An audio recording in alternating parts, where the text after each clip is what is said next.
Okay, so it's 10:11. Shall we get started? Good morning, everyone. Welcome to VICA's 32nd Annual Business Forecast Conference and to the Energy Panel. My name is Charles Crumpley, and I'm the Vice Chair of VICA. I'm publisher of the San Fernando Valley Business Journal. I'm a co-sponsor of this conference and your moderator today. So let's first thank our track sponsor for both the energy and the diversity panels, the California Alliance for Renewable Energy Solutions. And let's also acknowledge our panel sponsors, the Los Angeles Department of Water and Power and Western States Petroleum Association. Now, as you may know, the biographies for our panelists are already in the journal and online, so I'm going to make very brief introductions so that we have more time for your questions. So we have with us Joseph Avila, the Senior Director for Energy, Policy, and Strategy for Southern California Gas Company. We have Tiffany Roberts, the Vice President, Regulatory Affairs for the Western States Petroleum Association, and Nancy Sutley, the Senior Assistant General Manager of External and Regulatory Affairs and the Chief Sustainability Officer for the Los Angeles Department of Water and Power. And as you know, California's energy policies have impacted businesses as well as ratepayers and our economy in general.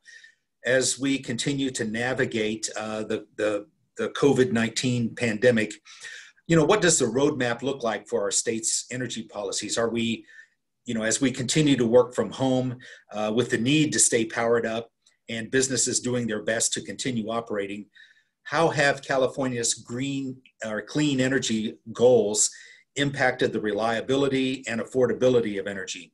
What's the balanced approach to this? Now, I'd like to give each of our panelists a couple of minutes to make an opening statement to kind of get things started, and then we'll ask questions of each of you and then open it up for questions from the audience. So I believe the best way to ask a question is for you to click on the link below for Zoom, and then you can type in a question that the speakers will see and can answer. And if you want to stay on Pathable, you can send your question through the chat box on Pathable, and the VICA staff will make sure that the question gets to me or at least to someone. I'm not sure I can see them, but I'll do my best. So let's start with like a 2-minute introduction and opening remarks. And so Joe, let's start with you. Give us your opening remarks, and please keep it as brief as you can. We'll keep it very brief. Thank you. And thank you very much to VICA for inviting me to be part of this panel today. I'm the newly appointed Senior Director of Energy Policy and Strategy for Southern California Gas Company. I actually joined 8 months ago. I think I had a month in my office there downtown, and the last 7 months I've been at home working sequestered here in Diamond Bar. I've been on the panel. I've had the good fortune of working with Tiffany and Nancy. I think we were on the road every week here having these conversations, and look forward to a lively discussion today, Charlie. Great. Thank you, Joe. Sure appreciate that. And welcome aboard to your still kind of new job, by the way. Very new. Great. Tiffany, please give us your opening remarks. Thanks, Charlie. Appreciate it. California is at a crossroads when it comes to energy policy, and there's a very important conversation we need to be having about how to proceed. Today's panel really does give us an opportunity to delve into some of the questions, the really tough questions that I think a lot of us are going to have to grapple with. As you mentioned before, my name is Tiffany Roberts. I'm the Vice President of Regulatory Affairs for Western States Petroleum Association, and we represent energy companies that produce and refine energy for the nation. Our member companies are investing in fuels and technologies across the energy spectrum. And today's discussion, I am definitely looking forward to sharing more about the innovation that's happening, as well as sharing our views on the challenges that lie ahead for the state and this region when it comes to the development of energy and climate policy. So thanks again for having us, and look forward to the conversation. Well, thank you, Tiffany, for good remarks. And finally, Nancy. Nancy, why don't you give us your opening remarks, please? Sure. Again, thank you for having me here, and it's great to be with my fellow panelists. We are going to take the show on the road, but The Los Angeles Department of Water and Power is your customer-owned utility, the largest municipally owned utility in the U.S. It's serving the city of Los Angeles and the San Fernando Valley. We, even in these challenging times, I think we feel pretty good about our progress towards our clean energy goals, and that we continue to offer to the residents and businesses of Los Angeles cost-effective, reliable, and clean power. We've been here for over 100 years and hope to be here for another 100 years. So this is an important conversation. I think LADWP definitely views itself as a part of supporting the economic engine of Los Angeles, we look forward to many more decades of continued growth and prosperity in Los Angeles. Okay, great. Thank you very much, Nancy. So let's get into it. Joe, why don't we start with you? Understanding that California is mandated to be 100% fossil free by 2045. And I think it's, 60% fossil free in 10 years, I believe, and 100% by 2045. How do you see SoCal Gas being part of the energy conversation and to the effort to contributing to the production of renewables? Well, thanks for that softball there, Charlie, to start right off here. And I'd be remiss if I forgot to mention congratulations to the Dodgers, speaking of ball. So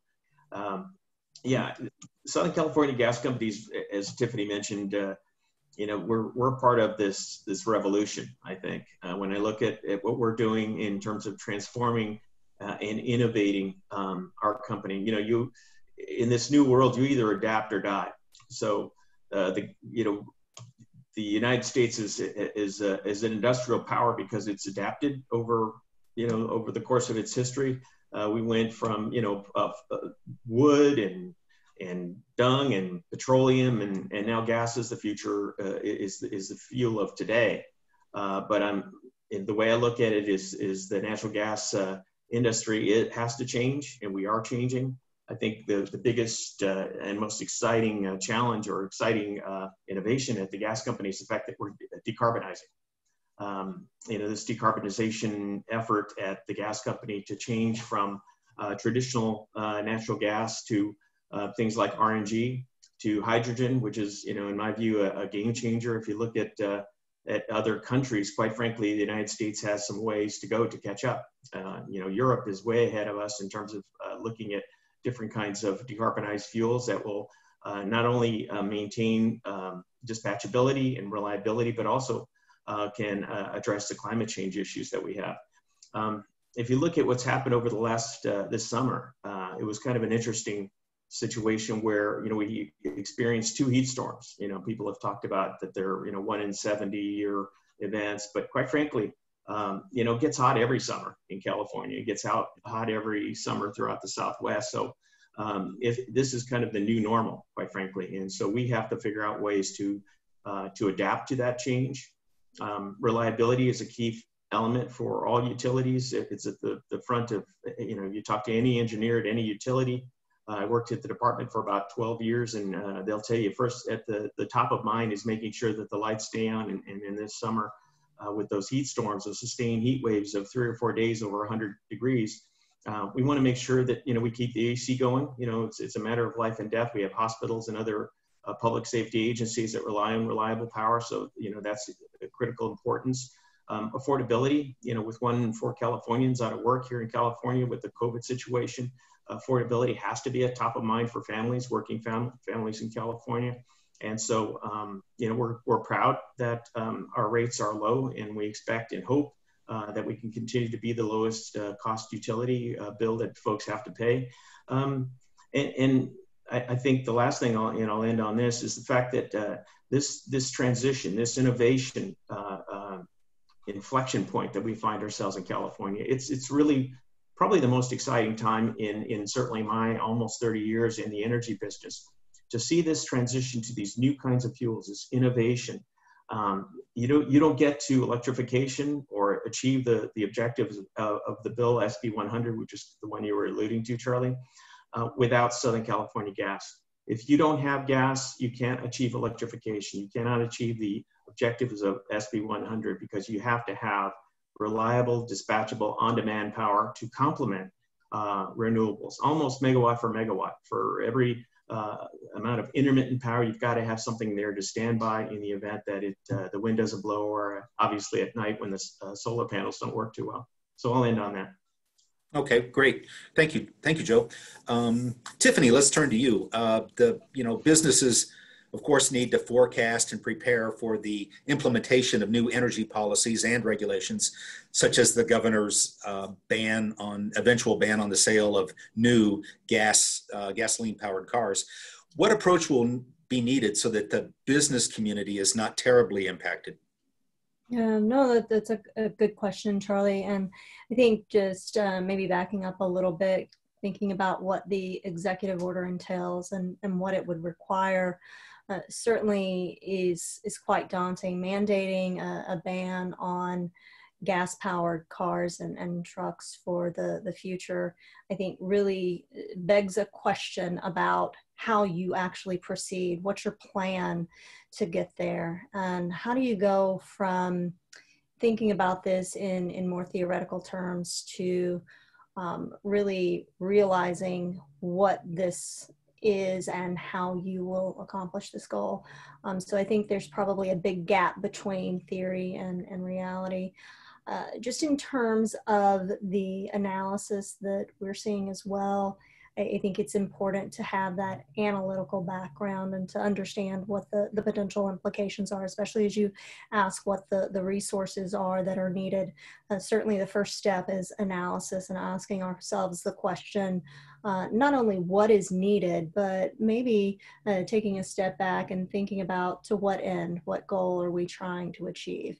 And if indeed we are trying to achieve carbon neutrality, I think that begs perhaps a different set of questions. Those questions are things like, how can we achieve carbon neutrality in a way that is technologically feasible, that is cost effective, and that is going to be balanced so that in the end, we're able to balance the economy with the environmental goals that the state puts forth. That really is going to take a great deal of work in terms of planning, in terms of analysis. And quite frankly, I don't think we're there yet in terms of that really robust analytical background that we need to understand what the path forward is. Just in terms of carbon neutrality as well, I think there are a lot of opportunities for thinking about optionality. And what I mean by that is looking at different options, ensuring that you're not foreclosing on options and taking things off the table, especially as we talk about 2035, 2045, and very difficult goals. We need to ensure that we've got as many options on the table as possible. We don't want to be in the business of taking options off the table. So I would say that's important in terms of the resources that are needed. I think we've got a lot of creativity in this state. Certainly, we're known for our creativity. Let's put that creativity to work and ensure that we're doing this and putting our best foot forward. And just to be clear, you mentioned taking options off the table. What options, can you elaborate on that a little bit? What options are you thinking of?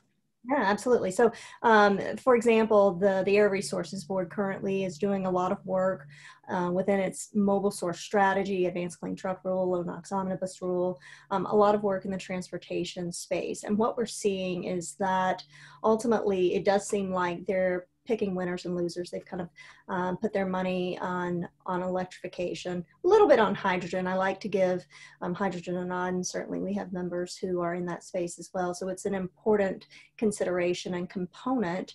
But by and large, the state is putting all of its chips on electrification. And then the result of that is that in the short term, we're actually setting ourselves up, the state is setting itself up to potentially miss some of its goals, some of its SIP goals. So for example, San Joaquin Valley, the South Coast, they have air quality goals that they're going to have to meet.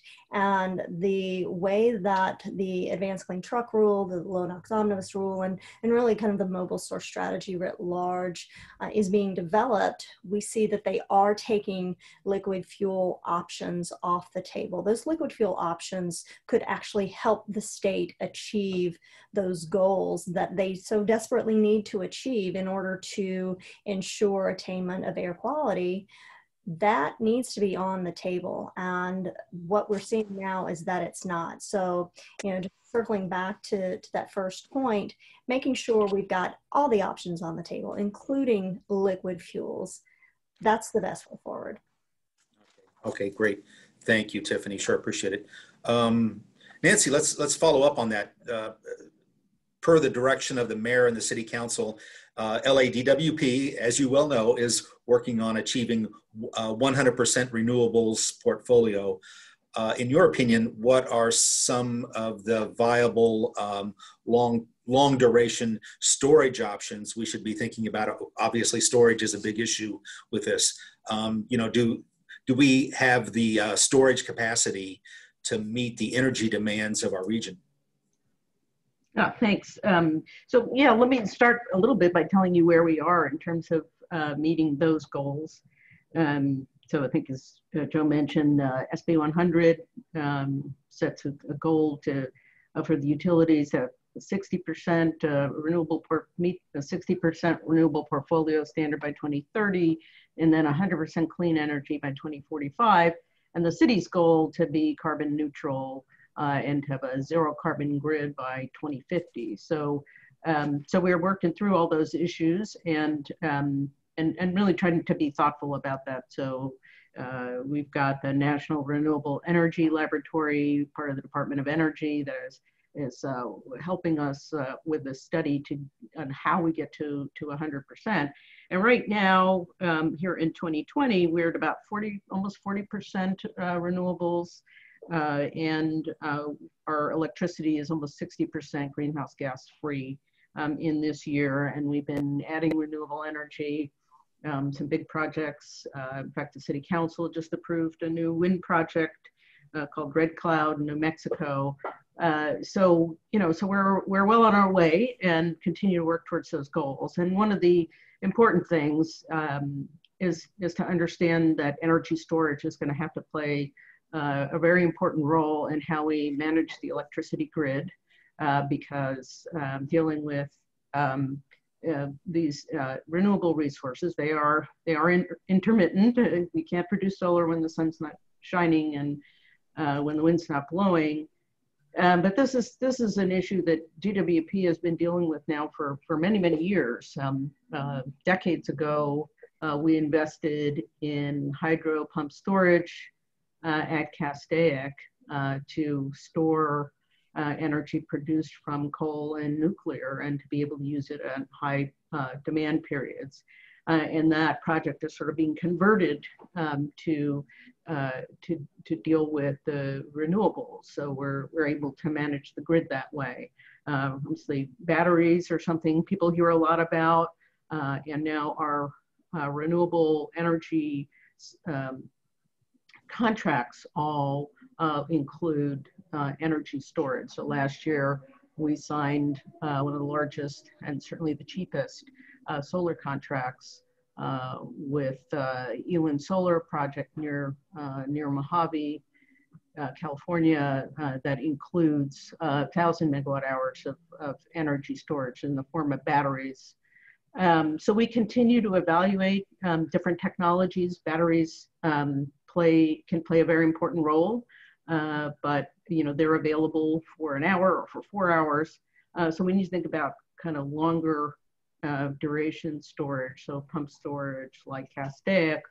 We're also looking at the potential for pump storage at Lake Mead off of the Hoover Dam, the project Joe was working on when he was still at LADWP, really interesting. And then also thinking about sort of long duration. So when there's a lot of renewable energy available during the spring and the fall, can we store it seasonally? So one of the projects we're looking at, which is I think very exciting is about how do you use hydrogen as a form of storage.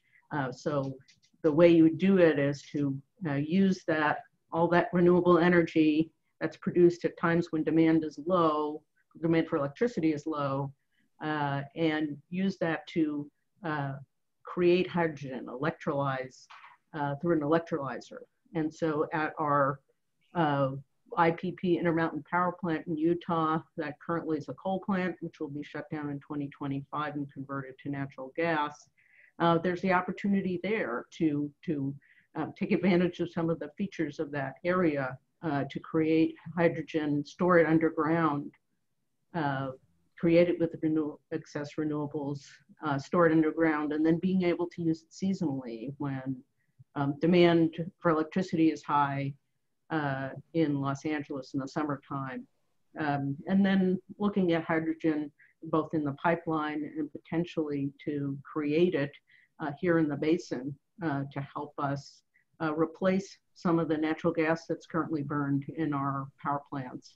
So there's a lot of exciting stuff going on, lots of very smart people looking at different types of technology, battery technology, compressed air energy storage, and then and a number of other technologies. But I think the main point is really that we think that energy storage will really give us the tools we need to manage a grid where the predominant source of power is renewable energy.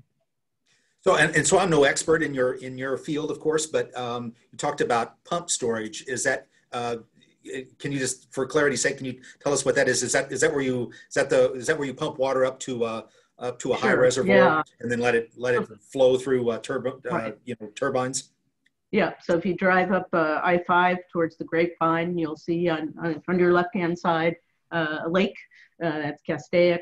And there's two lakes. And so when you need the electricity, you let the water run to the lower reservoir through a turbine.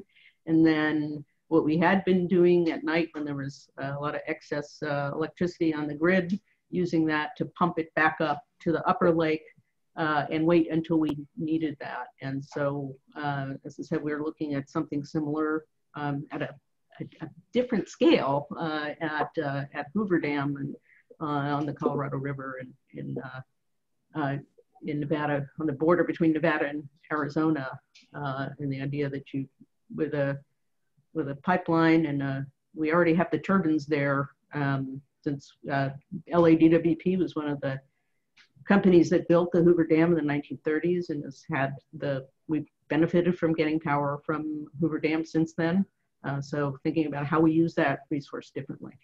Okay, so these are all great comments. One thing we haven't talked about really is cost. I think at least a lot of business folks are concerned about future costs. There are a lot of predictions, of course, that electricity, which is already very expensive, generally speaking, in California, they're worried about costs going up 50, 60, 100%, something like that. Is that a well-founded concern, do you think, Nancy?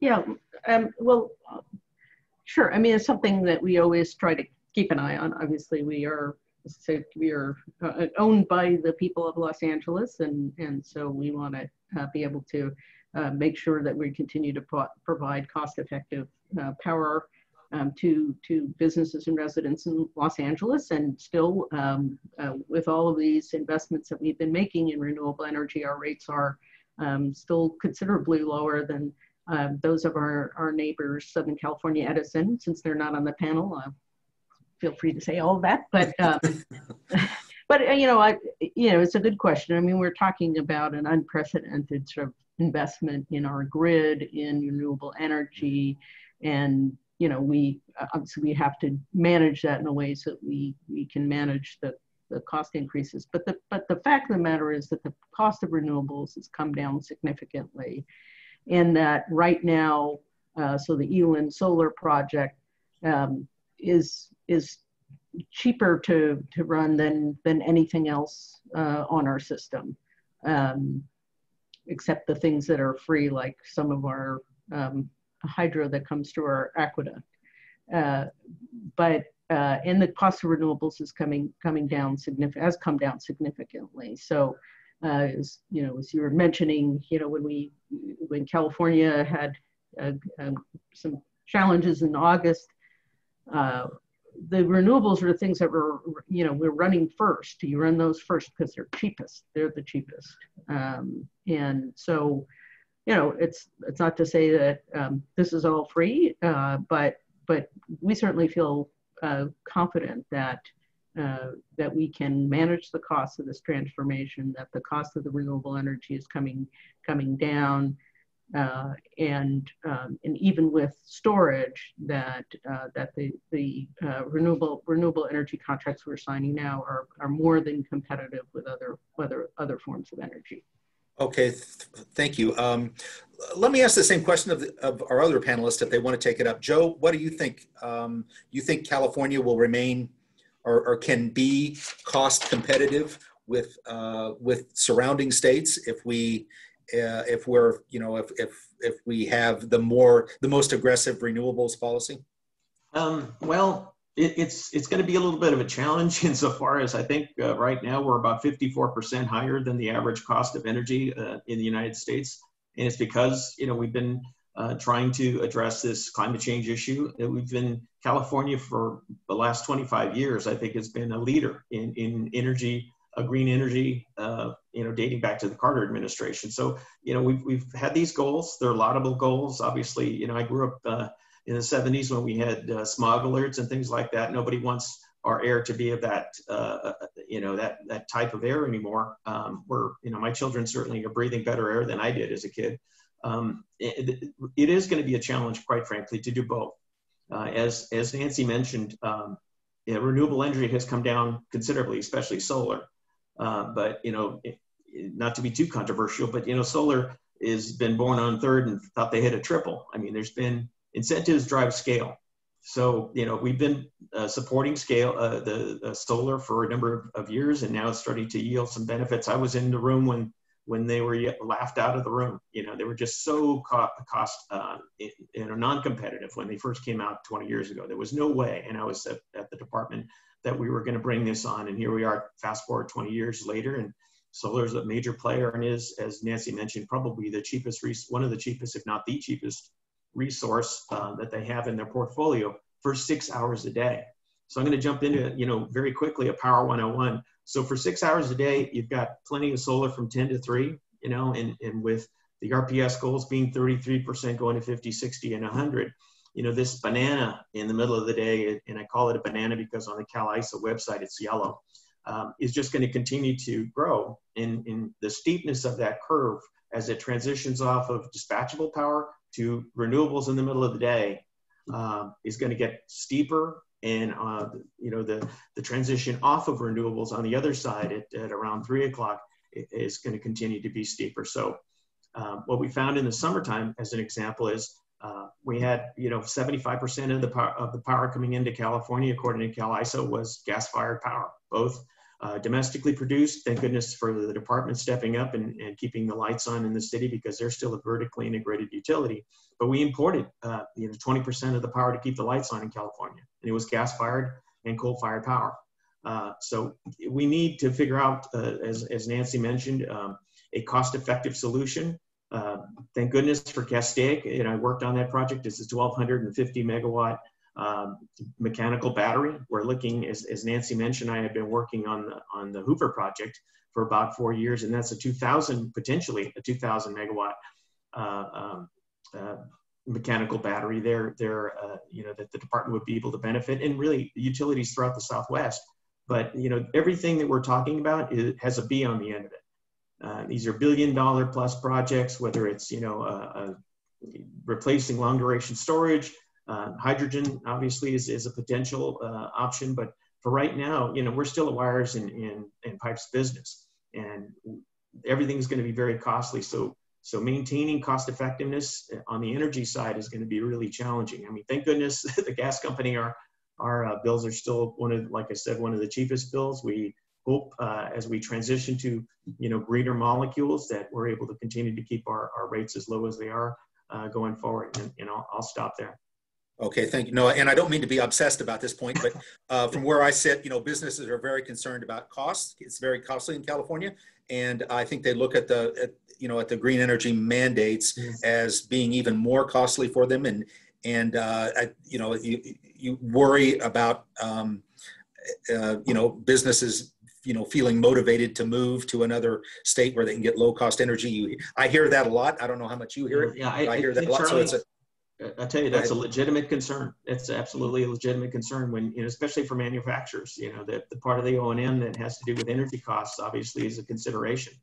I want to jump in here as well. I mean, guys, sure. Whenever we talk about cost, it's not an if or question. Just in terms of action versus inaction. A lot of times you hear people saying, well, what is the cost of inaction? And that is a very fair question. From an analytical perspective, that is your baseline. So that's where you're starting. But that doesn't mean that you've got one option. Again, I mean, I go back to this idea of optionality, and that's how you get at the real answer around a cost-effective approach. You've got to look at all of the different options. Again, it's not about whether we act or not, but how we act and what we're doing, how we're planning, and the analysis that's going into that plan. This really underscores the criticality of that. We've got to be doing that work because ultimately, like Joe mentioned, you're talking about B's at the end of those numbers, not millions, but billions. And if there are ways to get costs down, then we should be thinking about that. We should not be so fixated on one technology or one approach that we lose sight of the bigger picture. And the bigger picture is carbon neutrality. The bigger picture is not just California either. So I encourage us to really be creative and to really be analytical in our approach and challenge ourselves to step back from that fixation on just one technological solution. Okay, great. Thank you. Add one more thought on the question about cost, because I think it's important to point out that both the LADWP and the gas company and all the utilities in the state really put a tremendous amount of effort in helping our customers save money on their bills, whether they're businesses or residences.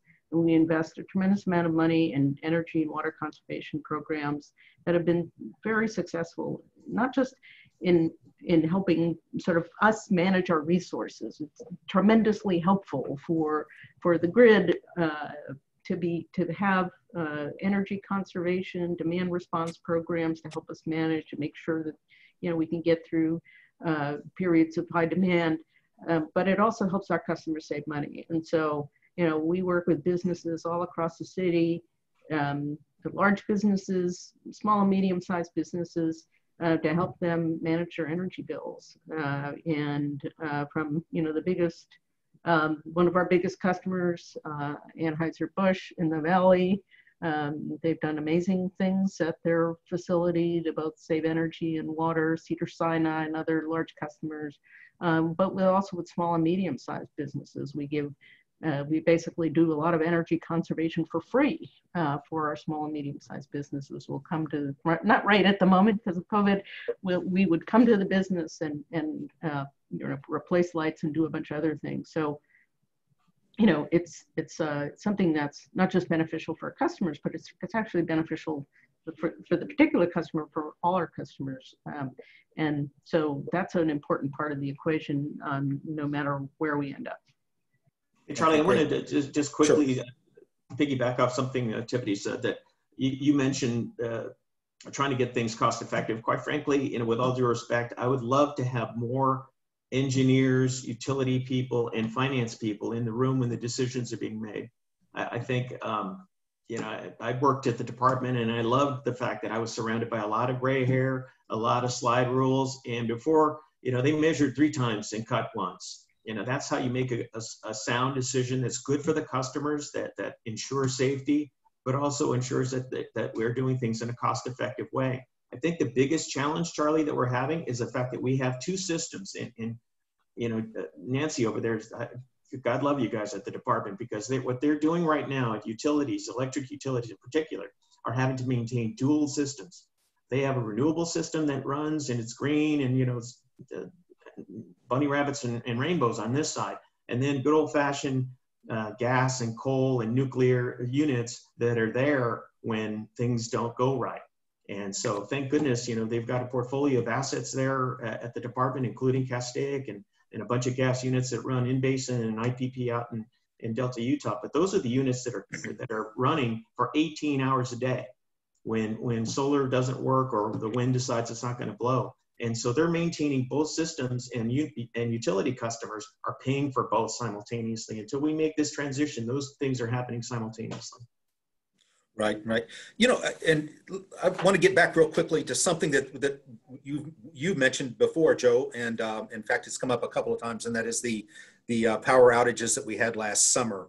I'd like just to return to that for a minute or two. Let me ask a blunt question. Who's responsible for that? Well, the governor tried. We've got some pretty aggressive, you know, regulatory and policy goals here in California. We're trying to lead the world, and that's a laudable goal. California's used to doing that. You know, we like to be on the cutting edge of things like that, and we've been leading. I think back, you know, for the last 25 years, we probably have, you know, at least 25% of the nation's renewable energy out of California. So we're leading in that respect. Right. There's pluses and minuses there. You know, I'd say that, you know, it was very hot. We thank goodness for the Department of Water and Power. They provided, I think, something on the order of 400 megawatts to fill the gap. If you look back, the Cal ISO predicted what happened. It was absolutely predictable. Steve Berberich, who's with the Cal ISO, predicted that we'd have about a 500 megawatt shortfall, and almost to the megawatt, he got it right. I think the bigger concern going forward, because we had to import power, water power, you know, you fired up some of their backup units, and then we shed load like crazy. You know, big customers were called, and various folks were asked to be, you know, stand down and reduce load. So that shedding load is not managing, you know, is not good energy policy in my view. I mean, when somebody's starving for 3 days, you can't tell them not to eat on day 4. So I think we need to change how we provide power. I think we need to focus more on getting more dispatchable power and manage the assets we have, and understand the fundamental difference between energy and capacity. Energy is when, you know, the sun shines and Mother Nature decides to provide you a resource. But dispatchable power, capacity, is different. Capacity is you press the button and something comes out. And until we get a long duration storage, whether it's hydro or if we can build a few more pump storage facilities elsewhere around the country or around the state, I think we're going to continue to have some real challenges in terms of being able to provide reliable power in this state. So you see, judging from what you said, you see more such power outages in the future. Can I jump in here? I think let's jump back. I think can I have Joe answer that real quickly, please? Yeah, until I think we're going to have to revisit how we managed our power this year. It's a great lesson learned, quite frankly. I mean, the fact that we had so few outages in LA is, again, a tribute to the Department of Water and Power, and I know they stepped up, but I think it's a lessons learned opportunity for us to go back and revisit some of the policies and how they're being applied from a practical standpoint. You know, what really happens when it gets too hot? It's not a 1 in 70. It gets hot every darn summer in California, and we have to start to adapt better and appreciate the fact that we'll have sustained heat waves going forward, and we have to have more dispatchable power. Until we have a long duration storage option, we're going to have to keep gas and coal and other, well, maybe not so much coal, but certainly gas. We'll have to continue to play a long-term role in California for the foreseeable future. I'm sorry, Nancy, go ahead. Yeah, Nancy, go ahead, please. Yeah, I just want to say that, you know, I think, I don't think I disagree with anything that Joe said. I just would add, you know, look, LADWP is, you know, manages its own grid, and then most of the rest of the state, not all of it, is managed by the California ISO. And so, you know, I think it is true that, you know, some of the planning and the rules for those utilities that are part of the California ISO really haven't kept up with the kind of changing nature of the grid and the market, and I think, you know, they've sort of admitted as much. You know, it was very hot. It was 111 degrees in downtown Los Angeles. It was 120 in Woodland Hills. You know, it's not so much that it doesn't get hot. What's happening, what's a challenge for Los Angeles in particular, you know, what our particular challenge is around when it doesn't cool down at night. And so, you know, although we didn't shed load in the same way that the other CAISO utilities had to, we did have, you know, power outages that really were caused by equipment problems, largely as a result of the high nighttime temperatures. So that's something that we're working on in terms of looking at the all of the equipment that we have around the city to make sure that it's in the best shape it can be. And you know, we had crews out 24 hours a day over the weekends to try to get power restored as quickly as possible in those places where they were experiencing those equipment related outages. But yeah, we have to have a serious conversation in the state about planning, about what's the goal that we're planning for, and what does it mean to manage the grid, and how much, you know, there's an idea about, you know, what utilities call reliability, which is at an instant, is there enough power to meet the demand in the right places?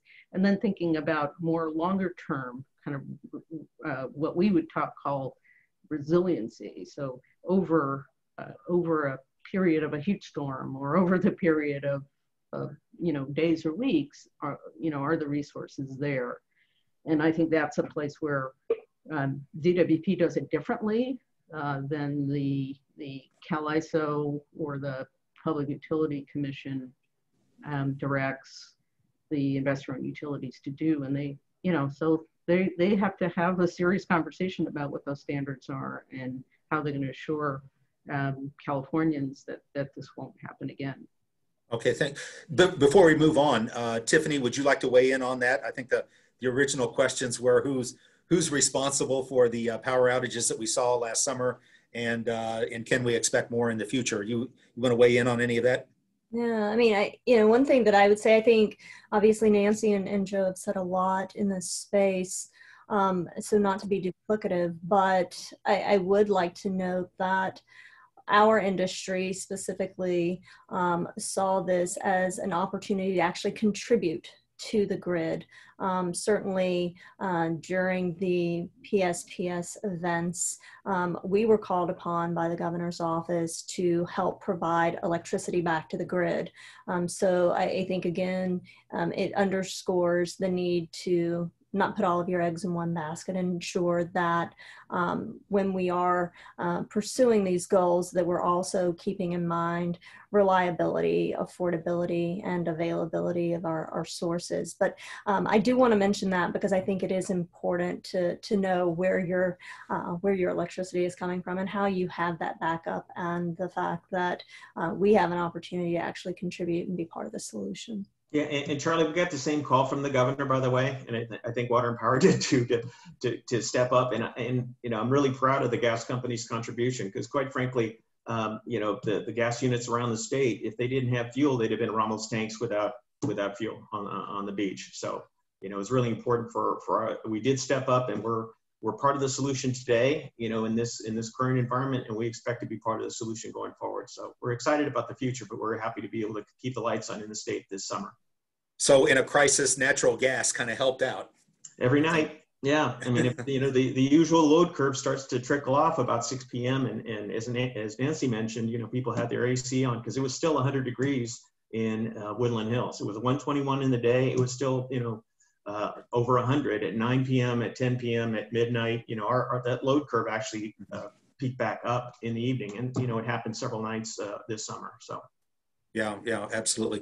Let's move on to some of the questions from the audience. And I might remind you, if you're in the audience, please go to the chat feature and type in a quick question if you'd like. So let me ask this question from one of our audience members. I am still concerned about battery disposal. What can we expect when we go 100% electric? I think it's what do we expect in terms of our capacity to dispose of batteries? anyone want to take that up? Yeah, I think, there are still, questions about batteries. There's still lots of technology being developed and questions about sort of both disposal and safety that are being answered, and we need answers too. But I think at least the way DWP is looking at it is, batteries play a role and will play a role both, sort of on the utility side of the meter and the customer side of the meter. But we need other storage technologies. We can't, we were talking about needing to have optionality. I mean, the same goes with storage. So, I think in terms of both sort of the function and the duration of the storage, the cost, and it's relatively easy to put a big bank of batteries out in the desert where there's plenty of room. We're looking at, all the places where we could put batteries in the city and some of our facilities. But we're looking at other technologies too. So there's nothing magical about batteries. It's what services that they can provide. So looking at those services and what kind of storage can help us to provide those services in addition to batteries. I think ultimately that's where we're going to have to go. Yeah, I think the question has to do with disposal of battery, recycling them or getting rid of them when they're at their end of their life. If we end up using, tremendous numbers of batteries in the future, how will we deal with that ecological mess? Well, I think there's going to, there are already battery recycling sort of industries cropping up. We work a lot with the Los Angeles Clean Tech Incubator. There are some companies there that are taking used batteries from electric vehicles, which still have battery life in them, and giving them a second life as mobile charging.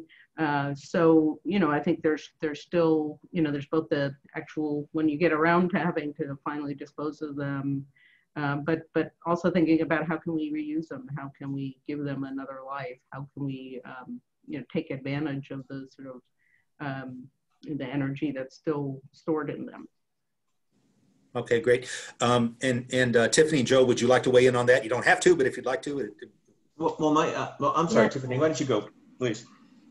Okay, all right. No, just very quickly, I think, as part of this conversation, the other question we should be asking ourselves is not only about disposal, because that is going to be a very big question, but also the rare earth minerals that are needed in order to build the batteries out. Where those rare earth minerals coming from, and in terms of capacity, do we have enough capacity to be able to build first generation, second generation, third generation batteries and so forth?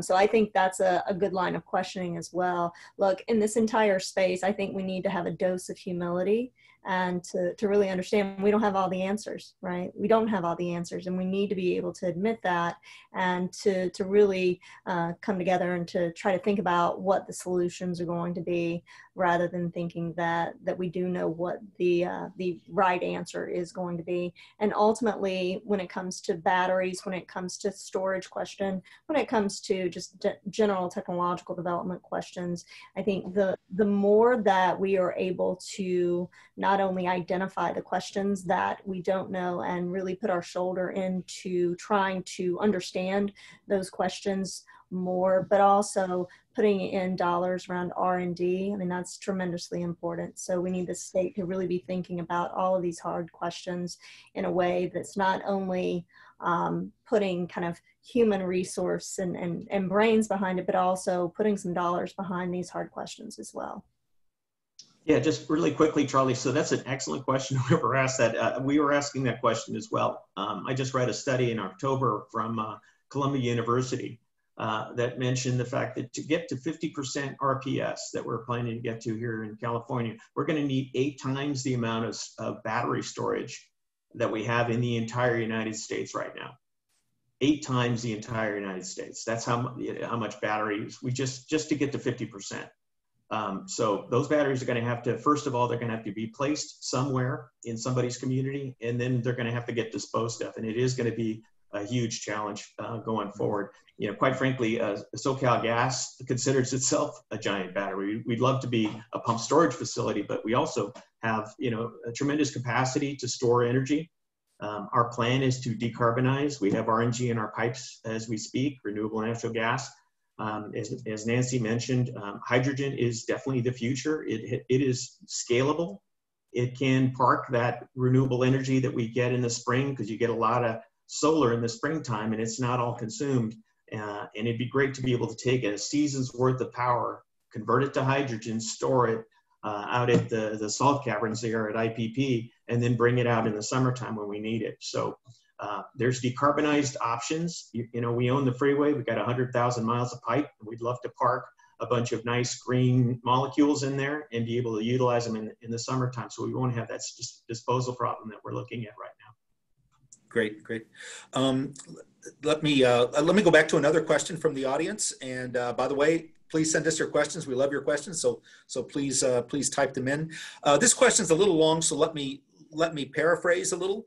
But the question is this: the public generally sees the petroleum industry as robust and able to endure any constraint on revenue. But lately we've seen signs that that's just not true.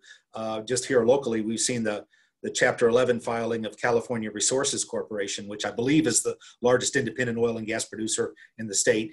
It just came out of bankruptcy, I believe, yesterday, but nonetheless, we've seen, you know, signs of strain on petroleum producers. Occidental Petroleum has reduced dividends dramatically. So so the question is, do you believe these demonstrations of fragility will cause those in governance to change their views about them, you know, increasing regulations on petroleum producers?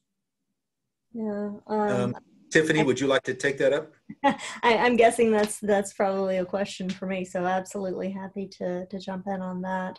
You know, I think there probably is this myth or this sense that you can put any type of regulatory and cost burden on the oil and gas industry, and that somehow we will always find a way to make it through. And by and large, you know, I think our folks are going to be creative, and be creative not only in terms of problem solving, but also from a business perspective. And certainly they recognize this question around transition. Everybody's got their path that they're moving down right now.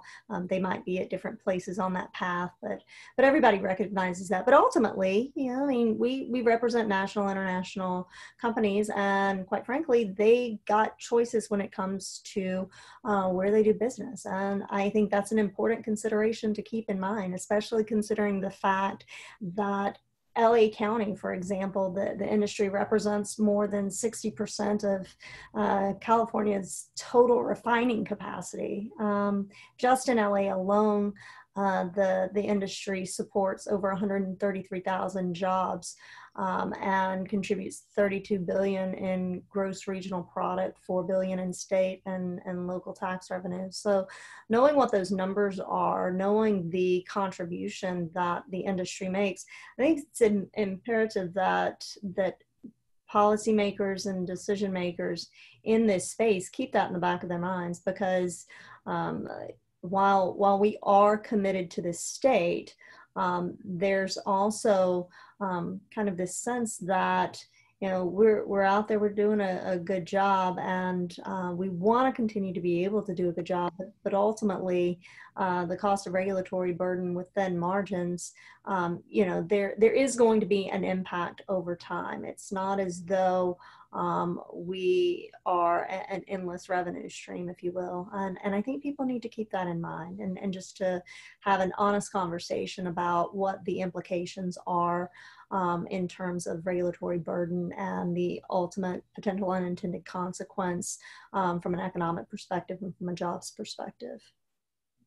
Yeah, that is interesting. I think historically we've always thought of energy companies, oil and gas producers, as being very rich, and that looks like that's coming to an end, or it certainly is being diminished, largely because of because of what we're talking about today. Before we move on, Joe, Nancy, would you like to weigh in on that about the fragility, the sudden fragility of some of the oil and gas producers? You don't have to. I'm just asking. Well, okay. I'll say that I don't think we're fragile at all. I think the gas companies are as robust as ever, and we intend. I guess I was thinking of the traditional, oil and gas company, that supplies. Yeah, well, gasoline. We're having to change, Charlie. The energy business has changed a lot. And right. If you look at how energy is used now, the way I kind of describe it, there's this new term that we're throwing around at the gas companies. There's a peakiness now in terms of how gas is used because of the fact that there's more intermittent power on the line and more renewables. The way gas is used, the way power is used, there's more peaks and valleys. It's more dramatic. There's a lot more shifting around. When you have I think it was a couple of weeks ago, they lost 3,000 megawatts worth of wind all of a sudden. And that's a chunk of power. Obviously, the lights didn't go out in California. But as you had gas units, you had units either spinning reserve or other units online that were ready to step in. But that's what's happening in the marketplace. So we feel that we have a role today, and our expectation as we change the composition of our molecules to greener molecules, that we'll have a very robust and interesting future. And I'm excited to be part of it. Quite frankly, the gas company we're a very robust company. We intend to continue to be for another 150 years. It certainly is suddenly a dynamic industry, that's for sure. Very much so. Here's another question, and it gets back to cost, what we talked about earlier, kind of a different way of asking the question.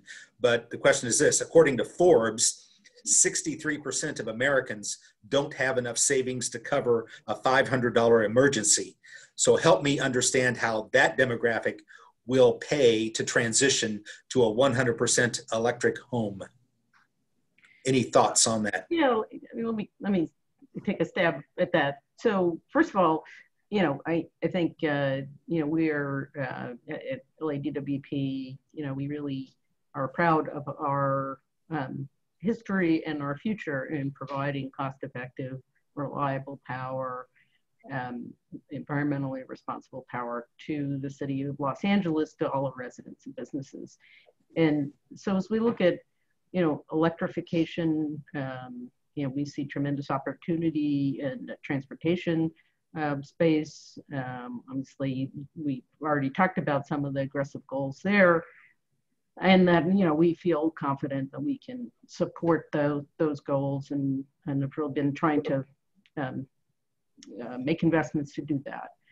When it comes to buildings, the city also has long-term goals around building electrification. But we'll approach it the same way we approach everything else, which is understanding where the technology is, where the costs are, what the opportunities are. We look at for example, our energy conservation programs as a portfolio approach to try to provide benefits to every sector of customers. Today, it probably doesn't make sense to take an existing single-family home in Los Angeles that relies on gas for hot water heating and cooking and heat in the winter. Although I live in LA, I didn't turn my heat on at all last winter. I put on a sweater. No offense, Joe. So we're looking at where the opportunities for electrification are that are cost effective today with today's technology, where the technology is going. And so we're looking at, and I think the state is as well, looking at new homes, and some of our, some other utilities in the state are looking at sort of big programs around new homes. So that may make some sense, retrofitting some commercial buildings for certain types of applications where it makes sense, and what kind of incentives will allow that to make that cost effective for everybody, including LADWP. So, you know, I think there's a lot yet to be written on this in this chapter about building electrification. A lot of technology development and research and deployment, and you know, we will approach it the same way we approach everything else. Where when it's a good deal for our customers, when it's a good deal for us, we'll push forward with that. Where it isn't, we won't. Okay, great. Before we move on, Tiffany, Joe, would you like to get into that at all? Yeah, Tiffany, if you want to jump in, I do. I want to say a couple of quick things. One that we're thrilled that our customers love gas. And we've done a number of polls, and when I was talking to some fellows over at Southwest Gas, 90% of our customers like gas a lot. And I can tell you that, you know, my grandmother would flip over in her grave if she knew that I was cooking a tortilla on an electric range. So that's not happening for us. And, you know, affordability is such an important thing for families, for businesses. I know that I was talking to my friends at CBIA, and, you know, for every $5,000 in cost increase, so if we're to retrofit, you know, homes or businesses or apartments, for every $5,000 increase in cost, you make a home for 40,000 families, it becomes less affordable. For 40,000 families, $5 grand's nothing. The average home price in California is now $721,000. You know, cost has to matter. You know, we have to care as much about the family living under the tree as we do the tree, quite frankly, Charlie. So I think we need to have a kind of a reset about how we think about things. You know, to Tiffany's point, we need to have options. I think optionality, dual fuels, critically important. You know, our assets are under the ground. So when you talk about resilience, you know, there were fires, PSPS events. If you have gas connectivity, you could still take a hot shower, you could still cook. And if you have a gas-fired generator, you have electricity in a PSPS event, or if a wildfire comes out and takes out the transmission lines. So I think maintaining that optionality is mission critical, and we would like to hopefully the regulators and the legislators got a dose of reality this summer, and we'll maybe have a reset conversation about the importance of having dual fuels in California. Charlie, if I can. Go ahead. All right. Go ahead, Tiffany. Okay. Yeah. I mean, I think the other element of this conversation that we shouldn't forget, it's not just on the electricity side. I mean, we are talking about climate policy, and ultimately, from a theoretical perspective, from an economic perspective, if we are thinking about how to change behavior, which is ultimately what we are talking about in this space, then economists tell us that we have to send a market signal. So I think this is a very real issue we've got to be able to grapple with, because on the one hand, in terms of setting climate policy, in terms of putting things in place like cap and trade, which we absolutely supported because it is a market mechanism, but in terms of putting these things in place, we also have to understand what the repercussions are, what the implications are to people up and down the income ladder. And the fact of the matter is, these programs are designed to drive behavior, to change behavior. And the way that you do that is by sending a price signal. So I think what policymakers have to be willing to reckon with is that their policies are designed in that fashion, and they've got to be very honest with the people in the state and let them know, this is what we've decided that we want you to do, and we are trying to change your behavior. I think that's an important element of this conversation that really does need to be talked about more. And Charlie, one last thing, I'm going to just jump on that one thing that Tiffany mentioned. When you look at the amount of power that's been used in California for the last 20 years, we're actually using less in total power in California. This is Cal ISO's data, so you can Google me if you like, than we were 20 years ago. Nobody gets it more than Californians. We're all about renewables. We're all about recycling. We're a very woke state. So we get that. And, you know, what Tiffany mentioned about how people need to adapt, I think we're already there, quite frankly. What we need to do on the utility side, the ball's in our court, and we need to look at where the ball is going. And where the ball is going is we need to be efficient and cost effective, but we also have to address these climate issues. And so where the ball is going is where we're going at SoCalGas. We're going to decarbonize our fuel so that the people's behavior doesn't have to change.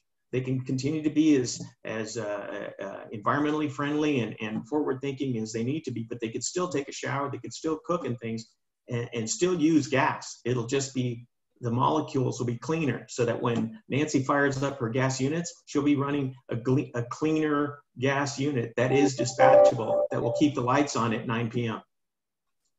Great, great. Let me go to another question, and it's this.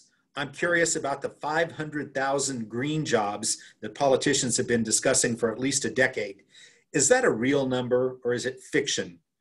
And the second part of the question is, how do these same politicians justify replacing high-paying jobs in the oil and gas industry with low-paying jobs installing solar panels? So anyone want to take that up? 500,000 green jobs, is that a fiction?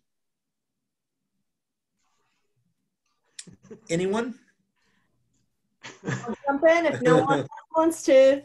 Now, no one wants to. Yes, I just want to say a couple of things. I mean, I don't know what number is right number, but I mean, look, this is across the country, many states, that the number of jobs have been growing in the green energy sector, and in some cases, they outnumber jobs in some of the traditional energy sectors.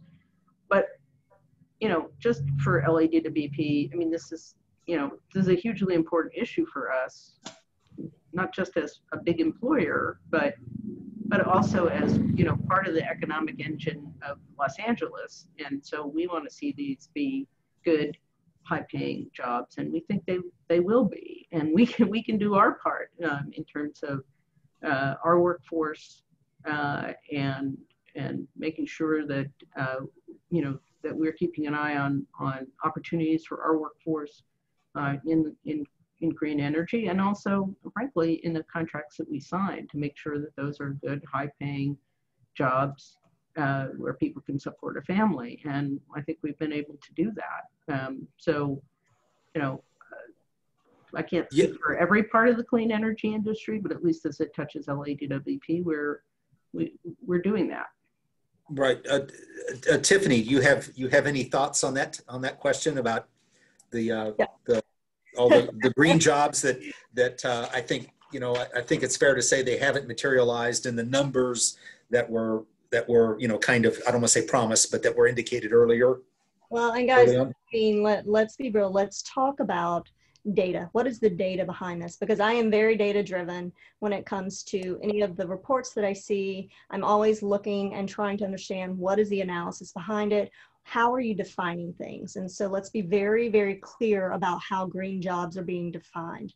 The most recent study that I saw that came out, I think it was last year, that basically claimed that now clean energy jobs outnumber traditional energy jobs by 5 times. So once you start to dig into the data to understand how they're defining clean jobs, they are doing things like redefining what it means to install an HVAC system. If you are now an HVAC installer and you are installing an energy efficient HVAC, you are now classified as a green job.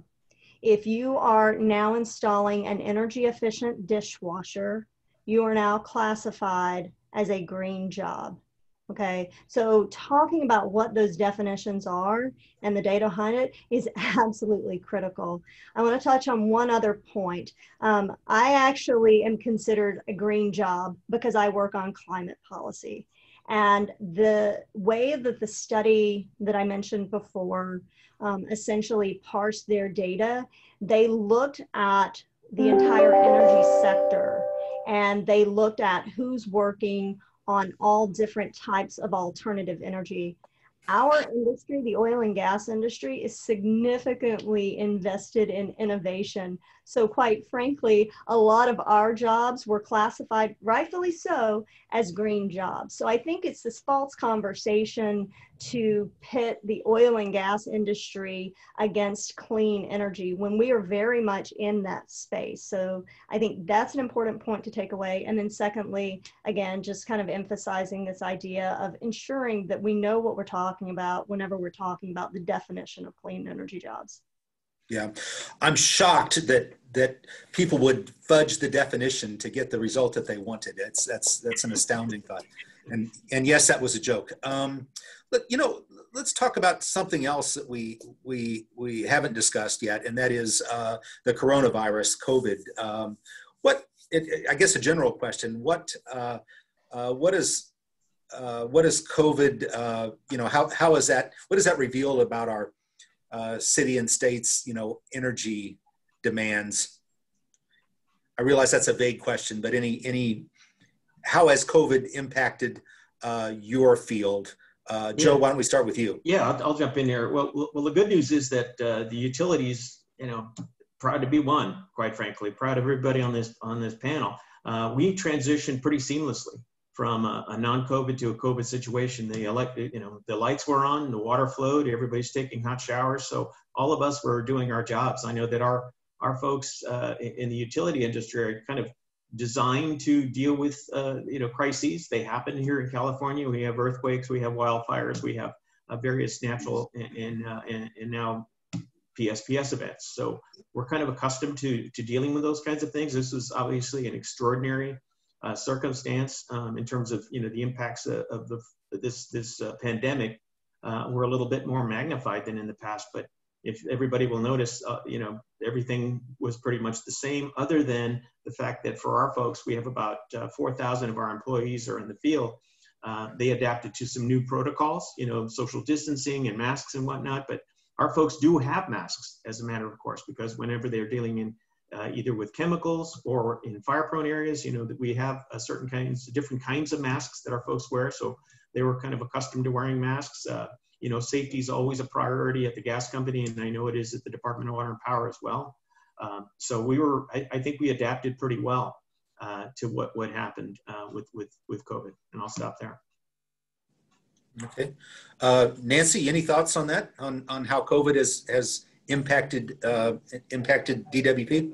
Yeah, sure. I mean, I think similar to the gas company. I mean, I think we have,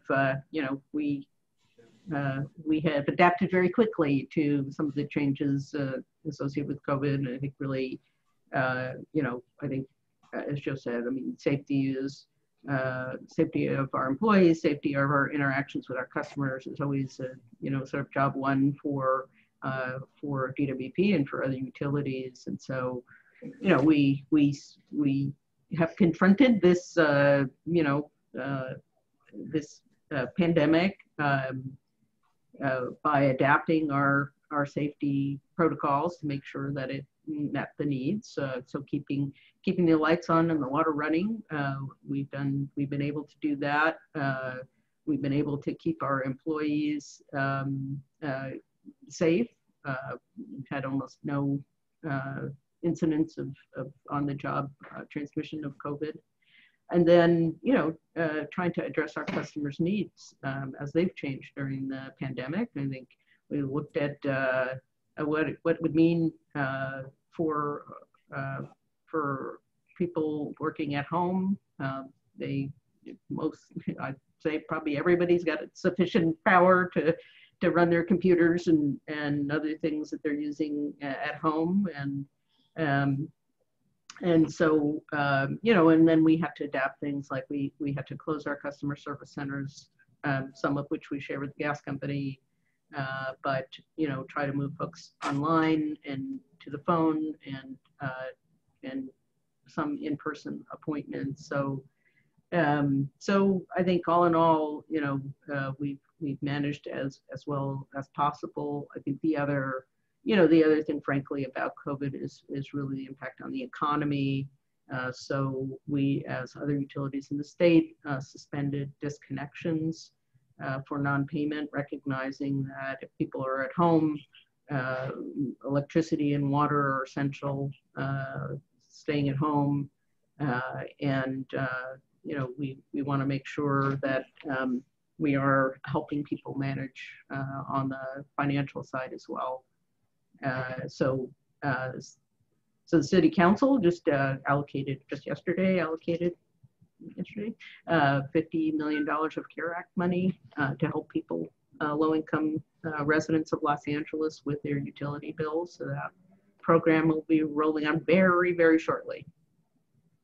So I'm assuming bottom line, I haven't looked it up and I apologize, but I'm assuming bottom line, your operation has been hurt like so many other other businesses and agencies because of the pandemic. Yeah, I mean, we're tracking both our sales and our revenue very closely. Sales are down a little. I mean, at the beginning they were down a lot, and then they've kind of come back. The question about revenues is still one we're looking at, because we know there are folks who are unable to pay their bills because of their economic situation. So we're looking at how we can help folks manage through that. But LADWP has very solid financials. Our credit rating is excellent. We're able to borrow money very cheaply when we need to. And as a utility, we are very sound financially. So we're confident we can weather this and help our customers get through this as well. Okay, great. So revenues down, collectibles are up. That's what a lot of others are seeing or have seen as well. Terrific. Let me think. I'm looking at the time here. We're rapidly approaching our limits. Are there any? Let's do this. Would you like to make any closing statements? Anything that we haven't discussed? Anything that you want to emphasize? Maybe something we've missed, or finally maybe a takeaway point that you'd like to make. You don't have to. It's not a requirement, but if you'd like, I'd like to hear from any of you. Tiffany, anything you'd like to say? Yeah. And I apologize. I think I lost connection for a few minutes there, and hopefully I'm coming through okay right now. Yes, I can hear you perfectly. Okay, good. Just very quickly, before any kind of closing statements, I did want to jump in on some of the issues that we're seeing around COVID. Joe and Nancy heard me recently talk about this, but I do want to bring this particular issue into this conversation today. One of the issues that we're seeing on the regulatory side, which is my bread and butter, it's where I spend my time. But on the regulatory side, I think in the first days of the pandemic, there was this sense from regulators that it was going to be business as usual, and that was a lot of what we heard. We are seeing problems now in terms of conducting workshops, in terms of conducting hearings online, and ensuring that people have access readily available to all of the materials and can provide input to those regulatory workshops. So I did want to mention that. I don't know, Joe and Nancy, if you guys were able to talk about that at all, but I do think that's an issue that maybe was a little unexpected. Obviously, I think everybody has tried to kind of, to the extent that they can, create some sense of normalcy in this very weird time. And everybody's doing their best, but I do think there needs to be a lot more effort in this space to ensure that from a regulatory perspective, especially when we're talking about these big policy issues, that the public has adequate chance to provide input into these processes for developing these very important policies. Wanted to get that on the record. Okay, great. Anything else you want to say before we go on? Any closing statement? Anything else? Yeah, I mean, if we're closing out here, this has been a fun conversation. I always enjoy these types of conversations. I think they're good. I think they're healthy. And the fact that we don't agree, I think, is also healthy. I think that's the way that you find creative solutions. So I look forward to continuing these types of conversations. I'm with Nancy. Let's take this on the road and see if we can continue to evolve the conversation. Okay, great. Thank you. Nancy, how about you? Any closing statements? Anything you'd like to say before we leave? Well, I mean, I guess I'd just say a couple of things. First of all, I think it's terrific that VICA does these. I know I've done these panels before, but it really is important that folks are interested in paying attention to this stuff. We're a public agency, so we have moved to online commission meetings and all that, but it is we've got a lot of important decisions in front of us, and we want to continue to serve the residents and businesses in Los Angeles in the same way we've been able to do for the last 100 and whatever years. And it really is important that that folks stay engaged with us and that we provide opportunities for people to be engaged.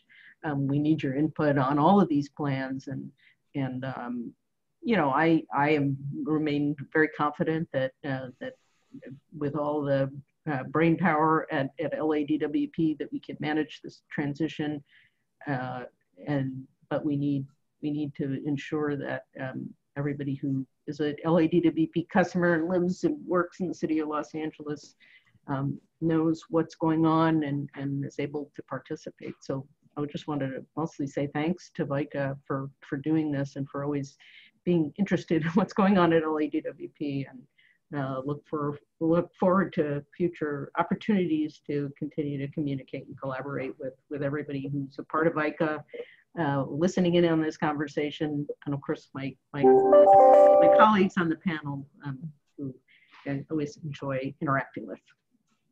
Okay, great. Thank you. Well said, Nancy. Thank you. And finally, Joe, any comments, anything you'd like to say?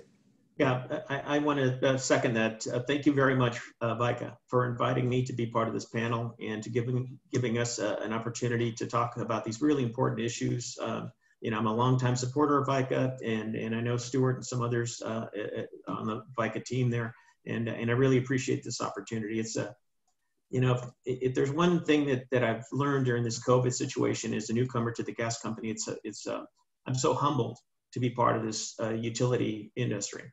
As I mentioned, we transitioned very seamlessly, and we're continuing to provide service for our customers. I mean, it was one less thing that families, that legislators, that regulators had to worry about was whether or not the lights were going to work, or whether or not they're going to be able to keep themselves warm. We had a cold snap back in March, and we did see a shift in how people were consuming power and gas.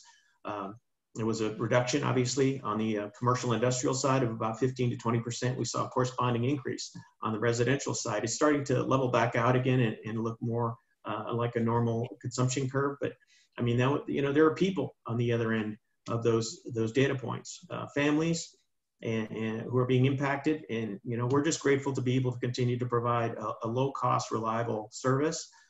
We're your family, we're your neighbors, we're your friends. The gas company is here to continue to serve, and I'm excited about the future, a decarbonized future. And I look forward to seeing Nancy and Tiffany on the next panel. And I, again, thank you very much for allowing me to be part of today's discussion. Okay, great. Thank you, Joe. I really appreciate it. Well, unfortunately, I think that's all the time we have today for this panel. It sounds like you all have kind of almost a second career in these kinds of discussions. But anyways, all the time we have for this panel. I'd like to thank our track sponsor, which is the California Alliance for Renewable Energy Solutions, and our panel sponsors, the LADWP and the Western States Petroleum Association. Thank you. Normally we'd give you a round of applause, but we can't do that because of obviously because of the online format. But anyway, thank you very much, speakers and panelists, for your insight and for your sharing your knowledge. And of course, I want to thank the attendees for sitting in today and for asking some good, insightful questions. I would like to mention that our keynote speaker appears at 11:50 a.m. today. So I encourage you between now and then to visit all of our exhibitors, so you can enter the raffle for your chance to win a number of prizes, I believe, including round-trip tickets on Southwest and a signed jersey from the LA Rams and lots of gift cards. So again, thank you all for attending. Thank you, panelists, for your insight and your knowledge, and hope to see you soon. Thanks again. Thank you. Bye-bye. Bye.